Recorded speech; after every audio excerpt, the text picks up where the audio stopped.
Дорогие кыргызстанцы, перед Новым годом каждому из нас хочется проявить себя с лучших сторон, загадывать нечто такое сокровенное. Мы до сих пор верим, что новогодняя ночь все мечты сбываются.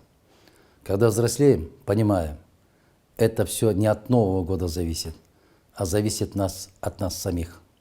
Если мы хотим жить хорошо, то тогда надо постараться.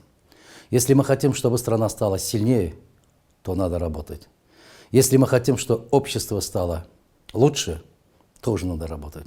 То есть все, что мы хотим, зависит от нас самих. Хотим ли мы на самом деле жить красиво, жить в достаточной стране и процветающем государстве? Да, мы этого хотим. Что надо для этого делать? Мы сами должны начать с сегодняшнего дня, с этой минуты меняться в лучшую сторону. Мы не должны ждать от кого-то, что кто-то придет и сделает нашу жизнь лучше. Дорогие соотечественники, я глубоко верю, что Новый год – это всего лишь повод, чтобы оглянуться назад и посмотреть, чего мы добились, и наоборот, какие ошибки мы допустили.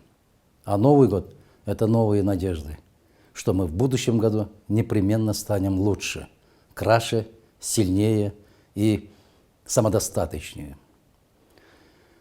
2021 год особенный для нашего Кыргызстана.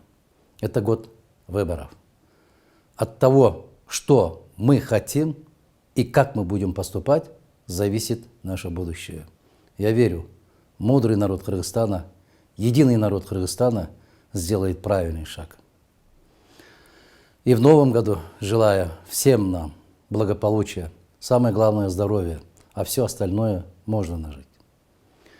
Дорогие кыргызстанцы, поздравляю вас, желаю, чтобы наша страна стала чище, сильнее, красивее. И мы никогда не зависели от кого бы то ни было, как будет поворачиваться наша судьба. Судьбу каждый человек делает сам. И мы должны стать хозяевами своей судьбы. Давайте его делать вместе и добиваться больших успехов. Мы непобедимы, пока едины. Пусть 2021 год станет годом единения и процветания, удачи и благополучия. Всем вам, дорогие мои соотечественники.